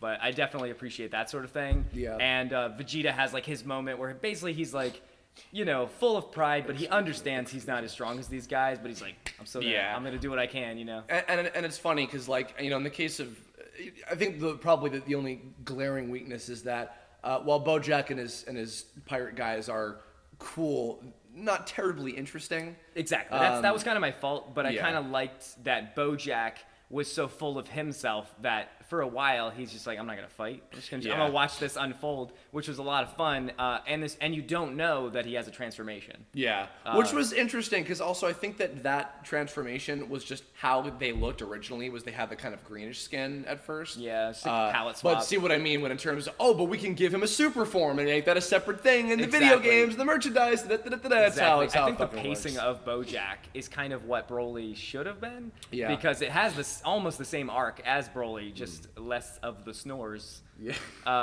But I love some of the best moments is everything after Super Saiyan 2 Gohan, like when they do that little like magical string thing. That's and he just walks through it. And it just does the scream and then sends them all flying. It's a great visual to me, and I just love that stuff. And even though it's just kind of like a goofy line and a bit cliche, I really love the like, hey, my father's son! Yep, yeah. Very cool. Yeah. And the camera like pans out, you know, but in like very frame by frame smooth animation. If you anybody out there, if there's one movie I would say, because I know so many people just like missed this one or like didn't care or whatever, watch this movie. Like it's totally worth checking out if you're a big DBZ fan and you just kind of missed it. Like, and then maybe watch a little bit of the Cell Games arc before you watch it and just kind of combine those two. All right, now we're moving into the crazy territory. All right, so Fusion Reborn. All right, so this was our first Gogeta. I feel like this was probably the most like talked about. Oh my god, holy shit! Type when it was movie. coming. Yeah, when it was a thing. Just because of like when you have the concept of hell opens up and all the bad guys come back from hell and oh my god, or you know, plus. Oh my god, Goku and Vegeta fuse. It's like, it's fucking fan service, the movie. It's super fan like service. More than probably any of the other ones. And I don't know if it was due to the hype or just the way everything turned out and how like Janemba turned out to not have really any personality. He was more like a Kid Buu type of monster type of person. He's Diet Buu, like, completely. Yeah, I mean, what is it, Jempa? Well, that's also a dub thing. Yeah. It's just Janemba. So Janemba and then Super Janemba, whatever. Yeah, so leg warmer on his arms Janemba is very Majin Buu-y. Yeah. And then Super Janemba's fucking Evil Buu. Exactly. Or whatever, So it really, that was the big letdown for me, was Janemba himself, because it was like, oh cool, he's fully evolved and we see his final form. And yet I remember and it was just so much goddamn fan art and like fan animations of him. He was so popular and people knew nothing about him. He was a combination of like Frieza, Piccolo, and Red, and it just didn't do what I thought it was gonna do. I thought, you know, I thought he was gonna have personality, and that's what I really love about some of the DBZ villains. I mean, my favorite villain of all time is Frieza, because he can't regenerate and he has depth. He has the walk and the talk. Yeah. Like he's like, I'm the strongest person, and you're like, yeah, okay, and then yeah, he is. Yeah. Like, I mean, I the first time I saw Final Form Frieza, when he was so clean, like when they bring back Final Form Frieza, it's much more wide-eyed. There's a lot more lines and like dust on him. When he first showed up, his eyes were so thin, so intimidating. He was so clean. Yeah. And he did that thing where he like just slightly tilted his head and they're dodging all his moves. Whereas like no villain has come close to like how I like felt and like the fear of Frieza. Yeah. And Janemba was another one where it's like, I'm made of goop, and if you knock me out, I'm back. You know. Yeah.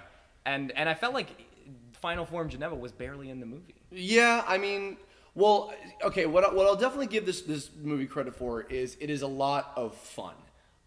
You know, it's very colorful. Yeah, the visuals are like so crazy, like what Janemba does in terms of the like dimensional warping with like the fucking jelly beam things. It's very and like all that. He like turns into little like 8-bit. Yeah, the little Lego piece pixelated type things. Yeah, was that? I mean, the animation's super striking. If you really want to enjoy that world, if you ever played Legacy of Goku 3 Boo's Fury, which is one of my favorite. Oh yeah, he's like an extra boss. It's right? like one of my favorite Dragon Ball games of all time. Like I wish they'd just take that game and make it look like PS4 graphics, and I would just play it forever. You know, actually, little fun fact about that too. So there was a mistranslation for a long time of Gogeta's like basically his only line which is I am neither Goku nor Vegeta. I am the one who will destroy you or whatever. Yeah. There was some fan sub thing that was like I am the instrument of your destruction or whatever. I remember that. Yeah. That was a, like because all the old like shitty fan sub companies, So big a quotations. fan really spread that out? And then in Legacy of Goku, they use Instrument of Destruction for when he shows up. I gotta say, how about that? what I love about Legacy of Goku 3 and the ones previous is it feels very in line with the dub that I grew up with. Like they even because they literally just took the script. Exactly, Yeah. like the same script, and they like there's like chiptune version of the Falconer music, so it's just like No, I enjoyed that. Yeah, a lot. they're fun novelties. They're all right. Yeah, Exactly. Yeah. I highly recommend those if you're Never nostalgic never played Boost Fury. It's I great. played the shit out of the first two. We're gonna play it. Oh my god. We're gonna play it. Anyway, this movie, yeah. So also, yeah, of course, I mean the villain's coming back from hell. I love in retrospect with all the new stuff that they've been doing with Frieza lately Yes. that literally Gohan just comes in and fucking punches him in one hit, and I'm like, Yes. that's pretty hilarious. I think. And then seeing just the rest of the bad guys like, let's just get the fuck out of here. Exactly. It's very oversaturated, I would say, but it was fun. Like you said, it was that fan service where you're like, this is goofy, but I'm having a good time. Yeah. Well, But- and also Gogeta. Just Gogeta is he like was holy great, shit. I know. And at this point, we'd already aired Vegito. Well, Right? So here's a fun fact about this too, actually. So talking again about when these were airing in accordance to the Japanese airing of the episodes Yeah. at the time. This came out before Vegito was a thing. I think actually right In Japan? around the same time in the manga, or I think Like he wasn't God. even conceptualized. No, yet? no, no. I believe that he was close to showing up in the manga when this movie came out. I believe, and I Vegeta, Mike, or anybody who, if you happen to listen to this, and or somebody from Kanzenshu, if you hear this, and please in the comments Correct remind me. But I believe that it was right around the same time because I think the plan was that Toriyama was going to have Goku and Vegeta do the fusion dance when they were going to fight Boo together. Oh, okay. But what happened was because Toei was like, oh, we're going to have them do that in the movie and do the fusion dance and be Gogeta. He was like, I was going to do... Whoops. Shit, what do I do? And then the Patara earrings became a thing. And if you'll notice, too, you know how incredibly convenient it was that Elder Kai happened to have a method of fusion on him, and then also, oh, it's permanent, but then Boo eats him, and oh, he actually... We then, digested them. Yeah, which also then super retconned that, and it was just like, oh no, actually it's temporary unless you're Kai's, in which case it's permanent, which is why Kibito Kai is permanent. I remember that. Yeah, That was so, smart. But do you but do you see how like very we're just having to fit this into the thing? You can tell from that. I think it was intended that what was happening during the Vegito stuff was meant to be, it might have still been Vegito as a character, Yeah. but it was probably meant to be with the dance and not the earrings. It's crazy that some of the most iconic things or nostalgic things that we love about Dragon Ball and Dragon Ball Z were just like a whoop. Yeah. Like it's just like hurry up and do it. I used to also Gogeta used to be one of my favorite characters, but then as I kind of grew older again, I look back on Vegito and I'm like, well, Gogeta isn't really around for a whole lot, and he doesn't say a whole lot. Yep. Vegito is really funny. Yes. And like ridiculous. I love the personality. Yeah. The candy stuff, the freaking laser sword thing. Yeah. I was like, oh my god, he's so cool. And I really dug the costume. Yeah. I really dug it. The inverted Goku with like Saiyan boots. Yeah. But for the 2 seconds he has, Gogeta is super cool. Yes. I love Fat Veku for like the joke for a little bit in the beginning as well. Forgot about that. Yeah, Oh, man. that's a whole Yes. great section. And I really like that they play up because it's just fun to just push Vegeta's character, especially with the kind of stuff that he's doing now in Super. Yeah. But just like, I'm not doing that ridiculous dance with you. I feel like that was great. almost like the precursor to what they wanted to do later on, where they made Vegeta very funny. And I know. shit. I just love that he's just like the annoyed best friend now. By the way, also I could not mention probably the biggest highlight of this movie in the fact that Trunks and Goten fight Adolf fucking Hitler. That's true. And he's what was up with that I love that they did this completely not like the art style was just like not with the rest big of the cutout episode. type of like, line it was really art, cool because it just like didn't fit the movie, just but it was fucking around. Yeah, but I really Yeah. liked it. I really appreciated that they were just like playing around. It's like very abstract, and even like smoke and stuff was like this weird 2D like little. I just remembered something. I was going to mention this. Okay, so the first time I saw this movie was technically in Japanese, but okay, I believe I borrowed. It was not a DVD. It was a video CD, like one of those really shitty like early things. Yeah. And I don't know exactly how this happened or whatever, but I think he lent it to me to watch. It was like absolute crap quality, like inexcusably fucking bad on my TV. Yeah. And and awful, like barely a translation subtitles, like it was bad.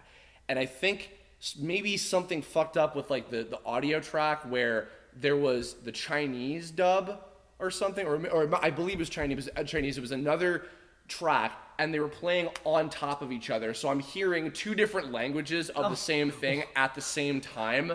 It was not a good experience for me. And then finally, like a billion years later, I got the actual legit DVD and watched it dubbed and subbed like normally. That's so funny. But yeah, that was weird. But you were still the kid that was like, I saw it before everyone else. Well, I mean, I'm sure this is one I think probably a lot of people went out of their way to go check out because of just how much it was talked about. Yeah, exactly. I mean, we all wanted to figure out what Janemba was like, and he was like nothing. Yeah, well. And now, last but certainly not least, in terms of the original movies, we got... Yes, Chrono Trigger. So this is Dragon Fist Explosion. If Goku can't do it, who will? Explode the fist. Which, what a fitting title in terms of... Dragon Fisting. Oh, great. Goku has to be the one to win in the fucking end, because what else would we do? What else would we do? So I do like this one. I think it's pretty good. I didn't not like it, but I was a little disappointed. I wish that it was better, but I think it's a good last movie for this original set of them. I will say I liked Tapion. Tapion was cool. He was a cool character. I wanted more from him personally. I kind of wanted his victory. I did really like his backstory. Yeah, exactly. Yeah. But this was his story, and we didn't get closure for him. It was just like, yep, somebody else saved me. Yeah. And I don't know. I just really dug his sort of like. I mean, he's clearly like, whoops, I forgot I drew Chrono. But, and Minosha, his little brother, as well. Yes, but it's got this very like I'm as obsessed with Zelda as I am with Dragon Ball. So just sort of the likeness to like Link, and just how he looks like he's from a different era. Even though costumes in Dragon Ball are crazy, he looks very medieval. He looks very he's wearing like robes and shoulder pads. He has this sword. The collective, his Hoi, the villain, the wizard guy, and Hirudugarn, their collective like lore seemed like it had a lot of interesting like it had like a lot of a different kind of effort put into it than any of the other villains had previously. Yes. And it was very, I think, or the other movie exclusive characters. Yeah, I should say, go back to that sort of like it felt kind of video gamey a little bit. A little bit, yeah. But more in sort of like a Japanese RPG video gamey way than the pacing of the older movies did. And I liked the design of Hirudugarn. I can't say it like you did. It's his like transformation, and then just like the showdown with Super Saiyan 3 Goku was where it sort of like I was a little bit let down with that, because while it was visually very cool doing the Super Dragon Fist, and it was the most fun move to do in Budokai 3, the way that golden dragon like snaked around him, they didn't really tell us why Goku just suddenly was able. Here's a cool special attack that he just has now. I was just like, when did Goku become a Green Lantern? Yeah. Like, he's a yellow. He's a Sinestro Corps. Yes, I'm a Yellow Lantern. I did also. I mean, Saiyan Lantern. I gotta say, I mean, Great Saiyan Man 1 and 2 is adorable. Yes, I'm a helmet person. I was like, why you got to go back to the bandana? I want that helmet, but Videl, that's another one of those things where it's just like, what does Great Saiyan Man look like right now? He has the turban with the sunglasses. Yes. That's what he's gonna look like. But right the now. colors of my soul are purple and turquoise, so Videl just really like. I was just like, Yeah. Ooh, I'm gonna get the wife to wear that. Like, you hear that, Claire? You're in for some shit. You know what to get him for Christmas. I'm just gonna walk into the house dressed like Great Saiyaman, defender of justice. A couple of little funny bits about this. I remember earlier on when I met Kyle Bear at the time, like when I was first meeting him. I think they mentioned that he recorded all of Gohan's stuff twice. Because originally, he's mostly Saiyaman. Okay. But by the time that this was happening, in the same dub. Yeah, he recorded all of his stuff twice because I think the first time he did it, it was very over the top and Saiyaman-y. Even just regular Gohan? Yeah, but then I think at the time they realized, by this point he is. I think that they kind of chose to set this. in terms of the movie coming out in Japan, I don't think it was meant to be after the Boo stuff is over. Right. This one could feasibly happen after the Boo stuff is over because it does technically fit into that scheme. They're all sort a little of. bit technically. Yeah, so I mean, I think that what they were intending was they were having him being portrayed like his ultimate form. Right. So Kyle got to go back, re-record all the stuff he already did, and do it in the more kind of serious Gohan delivery. Yeah. I mean, Great Saiyaman is sort of like, it's sort of like that Spider-Man dynamic, which is like, I'm a struggling normal person, and I don't know how to be a superhero. Also, Troy Baker was Hoy the Wizard. In his like really early days, I think that was right before he moved to LA and then became Troy Baker. Yeah. Wow. Yeah. He became Troy Baker. Yeah. Well, you know, the Troy Baker that people know of now. Yes. He actually, I think he was in. He ascended. He was also in the redubs they did of Dead Zone and World's Strongest. Awesome. He did some of the bad guys in that. Yeah. So, So I mean, yeah, this one it's got some problems. I felt, you know, what I like about this one is I felt like there was a different kind of effort put into the story. And it's really hard to be when you have like this giant character, and the only other comparable characters I can think of are like Giant Piccolo and the Giant Apes. Mm-hmm. So the only way to defeat things like that are to make them shrink back down. Yeah. And with Rudigarn, there was no way to shrink him back down. I don't really know how I feel about his transformation. I felt like it was unnecessary to have like Giant Skull Man go Super Saiyan into Giant Bug Man. But I mean, it's just one of those things where like the Dragon Ball movies is just like, are you bored? Here's a new thing. Are you bored? Here's a new thing. Where I was just like, why don't you make the thing again better? More merchandise of like undead half Hirudegarn and then transformed super Hirudegarn. I mean, I literally just said that I'm not that into his design, but now I'm looking at the skull one on the screen and I kind of want a giant figure of it on my mantle. You know, I kind of want a big statue of. He's gotten to be in a lot of games because he makes for good boss fights. He was. If you're giant, you will probably get to be a boss in one of the video games. I mean, we've all had the thing where like you're playing with a friend that's never played like a Tenkaichi game, and you're like, you can choose whoever you want. Here, choose these characters. They're easier to play. And then you can't beat your friend who sucks at the game because they're Hirudegarn and they have so much health. Or like giant Slug or whatever. Yeah. Yep. God Almighty. I let my friend pick 6 Gojitas one time. I chose to go with 2 Krillins, and I got pretty far, but I didn't win. Christ in heaven. So Jack did ask about the specials. Do you want to talk a little bit about the Trunks and Bardock specials? Yes. Okay. Oh my goodness. All right, let's talk about Now those have a completely different feeling, whereas they really feel like they fit, and they really feel like they align with the anime. Well, these were designed specifically to fit within the scope of. Now, are we going far into that Super Saiyan Bardock special? No, we're not. Okay. I don't really have much to say about episode of Bardock. I only saw that once. It was made to make you buy merchandise of Super Saiyan Bardock. Period. That's why it exists. Yeah, good idea. I need to do that. The Bardock special is such an interesting. I mean, I'm gonna be barfing so much trivia at you. And I think the Bardock special was sort of undermined a little bit by the flashbacks in the Frieza saga. Because they conflict a bit. No, actually they don't. So here's the thing: the Bardock special was created by Toei. It was written and designed by the anime staff. Okay. Toriyama redid the designs done by another artist. I cannot remember his name, but he was someone on staff at Toei that was the best at imitating his style. Mm-hmm. He originally designed Bardock and all of his henchmen. Toriyama came in, redesigned them, and renamed most of them to have different ones. Although, funnily enough, the original designs of them have a little cameo in the King Vegeta flashback in the show. I remember. So this story was written by them. And love King Vegeta's design. Toriyama has gone on record to say that this is his favorite, probably before the new stuff that they've done. He has said in interviews that this is his favorite thing he wasn't involved in? Anime exclusive story that the other staff came up with, because he was like, this is a type of story that I would have never been able to come up with on my own, that I wouldn't have done myself. So it has its own sort of unique style. Yes, and he liked it so much that he added Bardock to the canon of the manga. So when the moment where Goku and Frieza first meet, and actually see each other, and Frieza's like, wait a minute, he looks familiar, and Kakarot, that's his, I think that's a Saiyan name was a dub thing. But when he sees Goku and recognizes Bardock's face, that flashback, that happens in the manga. Right. So, because Toriyama liked Bardock so much that he included him. That's pretty awesome. So, now, granted, also, we have later complication that was unfortunate with the episode of Bardock thing where he goes Super Saiyan, which was stupid. And then also... Yes. Toriyama made this other thing about like I just call that fan fiction. well, Basically. no. Also, Toriyama wrote another origin story for Bardock. Oh wow. Where we actually meet Goku's mom, who's adorable, Gine, and it completely overwrites this special, which is really a bummer because it's just the fucking Clark Kent Kal-El story. Yeah.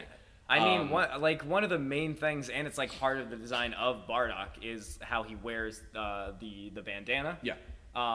Because that has Stained with the blood of his dead comrade. Exactly. So it has so much more weight to it than just like a character design. Let's put a little red on his forehead, you know.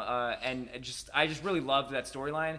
And the first time I found out that Sonny Strait voiced Bardock, it blew my mind because I was just used to freaking Popeye Krillin, and I was like, oh my gosh. So I just loved that. I think I realized that in the video games because me and my friend are like one of our favorite characters to play as in Budokai 3 was Bardock, who strangely is one of the weakest characters, but plays as one of the strongest characters.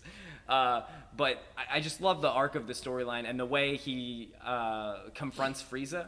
I remember seeing the flashback in the anime during the Frieza saga and thinking that all the people behind him were Saiyans ready to confront Frieza. Oh yeah, and the reason they're henchmen. Well, the reason is because that was another one of those things where at the time they were probably like, oh, we didn't know. They might not even have known, or Exactly. they're like, we're not going to do that. So they just rewrote it to be like, we don't work for you anymore. And I'm like, that's not what's going on here, guys. This is a different. Which thankfully also Kai actually has that last scene at the very beginning of the show. Right. And then they got to do that but with Saiyans the aren't green correct, and blue and purple. Yeah, and they got to have the correct script with that and everything. Yeah. That said, I adore the special in Japanese.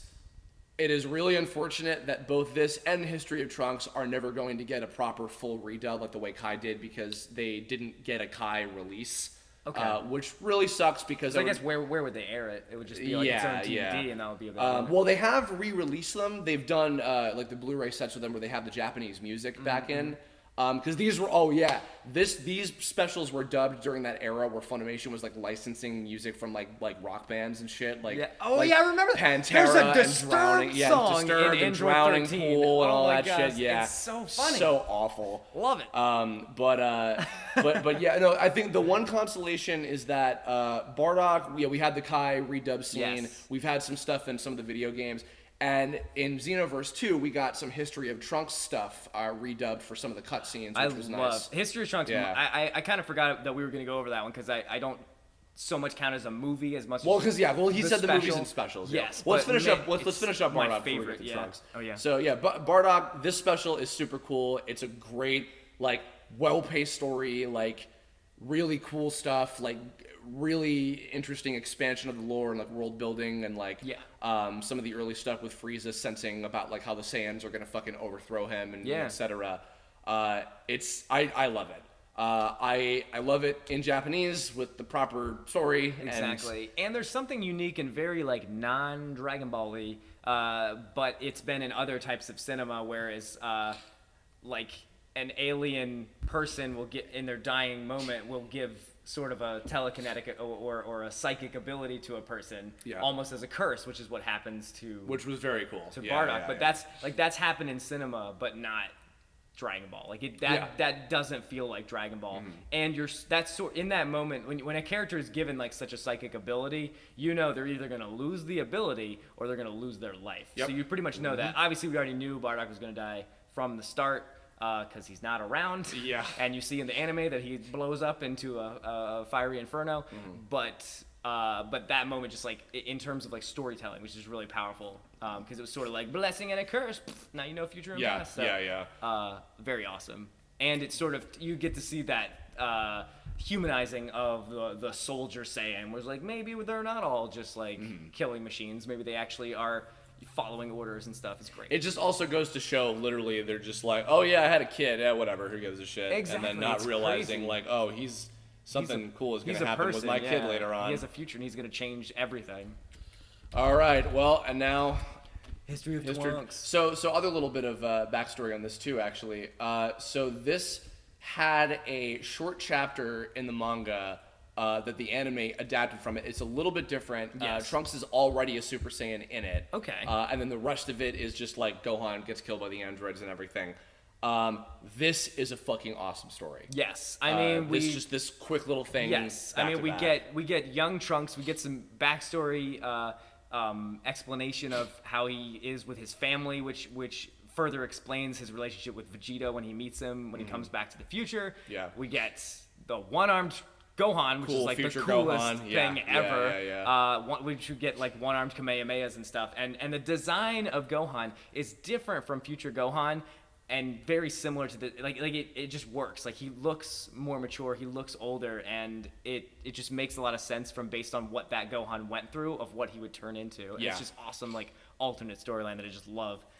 But one-armed Gohan is just so cool. I mean, do the video games let you play as one-armed Gohan? I think there have been a lot where they have Future Gohan as a separate character.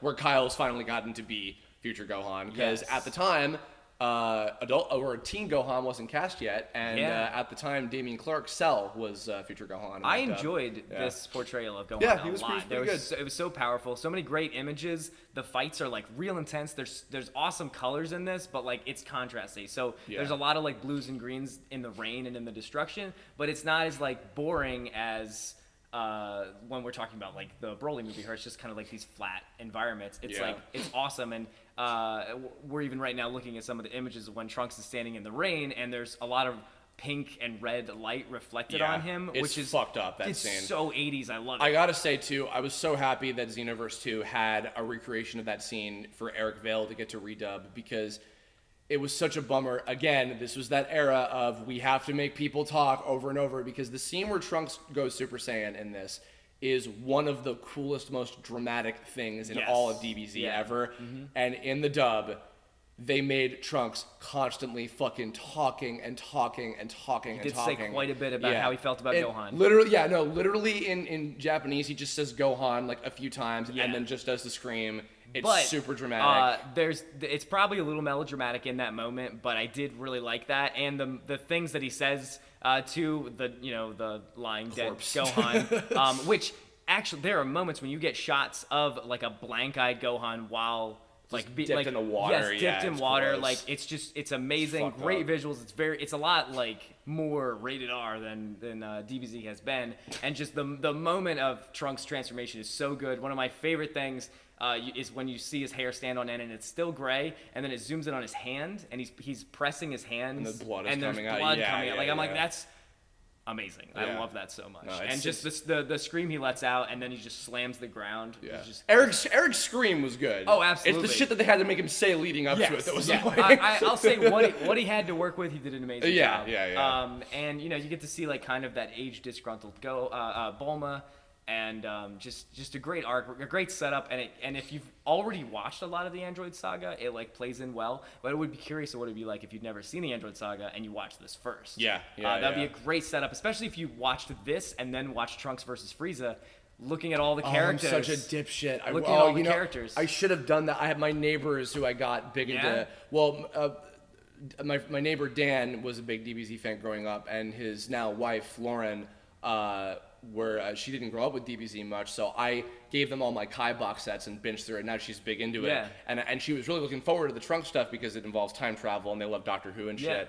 But I should have thought. Did she already know who Trunks was? Yeah, she knew about Trunks and Cell. See, one thing I really loved about the way I watched it was I didn't know who Trunks was. Yeah. I had no idea who Trunks was, and I remember he just showed up, and it's like, like who's this young hero with a sword? Who's that guy? He's smacking beams and stuff, and then he goes Super Saiyan, and you're like, what, huh? Yeah. Who does he belong to?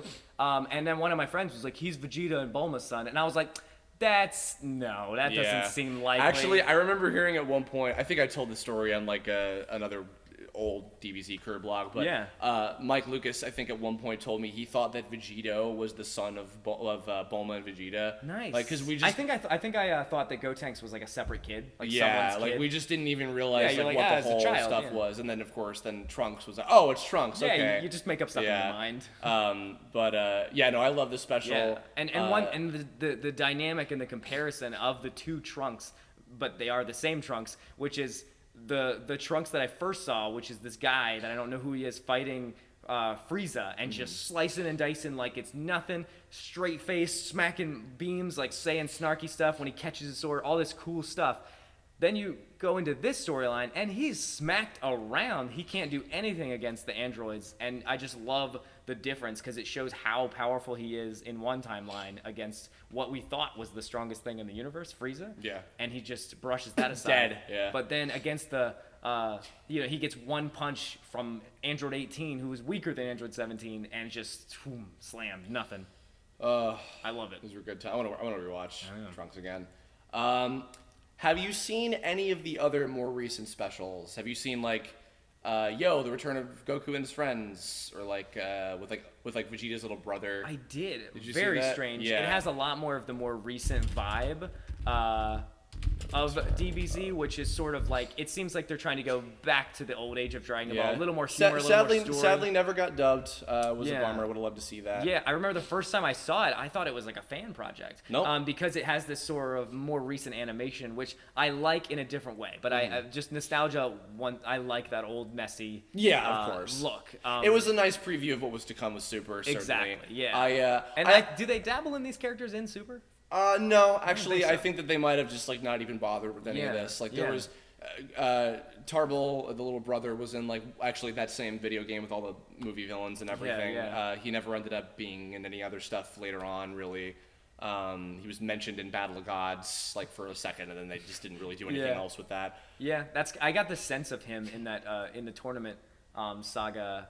What's the Saiyan that fights Vegeta, and he hasn't yet gone Super Saiyan? Kappa. Yeah, I feel like Kappa's kind of like the spiritual successor of what they were going to do with Tarbell. Exactly, that's kind of the feeling I got. Yeah, but it's the Goku and his friends return special. It's a fun little romp. It's just a quick little like, oh, this is cute, and there's really not much stakes. It's just like entertainment or whatever. It's like, okay. Yeah. Let's see. Have you seen Plan to Eradicate the Super Saiyans? Yeah, I forgot with about fucking this. What's his name? Hachi-Yak. Yeah, Hachi or something. Yeah. I remember. Hachi's from Tekken. That's what I said. You fool. Yeah, this was also just He's like red cell. What if the bad guys came back from hell? Oh wait, no, they're just illusions. Silly. Okay, whatever. Yep. Yeah. Otherwise, really, I mean. You've seen Battle of Gods and Resurrection F, right? Yeah, I really liked those. Now that I've seen Super, that they've kind of not necessarily become unnecessary, but I was just like, oh, this is this. I see. Okay. I would they say kind that of fleshed it out more. Yeah, I mean, I do still like as films. I mean, I don't want to go too into these because I've done Kirblogs about that for a long time. But I do like as films Battle of Gods and Resurrection F better than the adaptations of them from Super more. Once you've seen the movie, I feel like the anime of it kind of felt drawn out on purpose, like they were trying to kill time. I think there were some expanded things that were kind of cool about the anime version. Yeah. But, yeah, I mean, I'd say my main critique about Resurrection of F in particular was how they really like stole Vegeta's moment and were like, "Yep, Goku." Yeah. Like that's my main critique of that movie. But they're both great. The build up to like I was like, "Oh, Vegeta's moment, this is it!" Banana peel. Well, I guess kind of we've been going for almost 2 hours now. Oh, baby. Christ. Would you want to see another DBZ movie at some point, or would you? Do you think that Super is kind of like fulfilling the? I feel like where they're going with Super is probably fulfilling that space, and I feel like just the way that things are made now, that if they're gonna make a movie, they might not be making it for the love of it, for the, like we have these new ideas that we want to do alongside. I feel it'd be more like we want to kill time to work on the anime, or we want to, do more marketing and stuff like that. So I feel like the age of like the great movies may be over because I mean, had they planned Super already when they were working on Battle of Gods? I'm really not sure, honestly. That might change my mind. I mean, I think that by the time Resurrection F, they probably had an idea that they were going to be doing it with the way the timetable was. Yeah, but so that's just kind of how I feel, that like I just don't think the love will go into it to make it what it used to be. And as we went through these movies, we had a couple spikes up, but it was kind of a decline down. Well, a lot of people were thinking that they were going to do other movies that would then adapt the arcs that were seen in Super. Because, like, for instance, there was a later cut of Resurrection F. But not just flourishing on what we've already seen, something that we didn't go into. Well, no. I mean, like, they would, maybe they'll do a movie based on the Universe 6 vs. 7 tournament, or the Future Trunks Zamasu stuff, or whatever, which I don't know if there would necessarily be much reason to do that now. But I don't know. I mean, like, We also don't know yet if this multiverse arc is going to be the last arc of Super. Right. We don't know how much more they're going to be doing afterward. I think it would be interesting to end this revival of DBZ with another new movie or something. Yeah, That I mean, could if be they cool. wrapped it up, if it was just wrapping up this era, or if they were just like, goodbye everyone, this is the end of Dragon Ball, there could be some way of wrapping it up. But I feel like there's really I don't know how someone would write the end of Dragon Ball without always having this cliffhanger of like Goku wants to get stronger and someone will always get because stronger. even the manga ending of DBZ is that when he flies Yeah. off with Oob. So I feel like it would really take a lot of effort to actually come up with something that could wrap up Dragon Ball without just feeling like something new. Like here's a new thing with a changey and a transformation. Bloop. Yeah, for sure. Well, either way, I hope everybody listening, you enjoyed our looking back on the movies and specials Nostalgia. of Dragon Ball. Corey, thanks for joining. Thanks for having me. Would you like to plug your social meteors and all that shit? Sure. You can check me out on the Twitters at Corey Holland and Instagram at Real Corey Holland. I make stuff. What's your YouTube channel again? It is actually. Oh, I got one of those URL things that I made a long time ago. Mystic Movies. Oh, mysticmovies.com? Yes. Okay. Well, youtube.com/Mystic Movies. Oh, okay. Gotcha. If you want to go into that. Sure. It's mostly comedy and not a lot of Dragon Ball discussions. But That's okay. We'll see if that change. Maybe. I don't know when this will be out. Probably still sometime within the month of June, most likely. But hope you enjoyed. Thanks for listening and watching and etc. Please, in the comments below, leave your thoughts on your favorite DBZ movie and special, favorite villains and stuff from each of them, etc., and why. Things that maybe you would like to see as potential specials or movies or anything in the future if they were to do that maybe at some point. Let us know. And if you have suggestions for future Kirblog topics, leave a Dragon Ball related or otherwise. Of course, eventually I will be doing a review of the Multiverse Tournament arc after it's done with Vegito EX and Kaiser Neko and etc. But we'll get to that probably later in the year whenever it is finished. That's gonna do it for now. So thanks for listening, and we'll catch you all on the next exciting episode. Dragon Ball.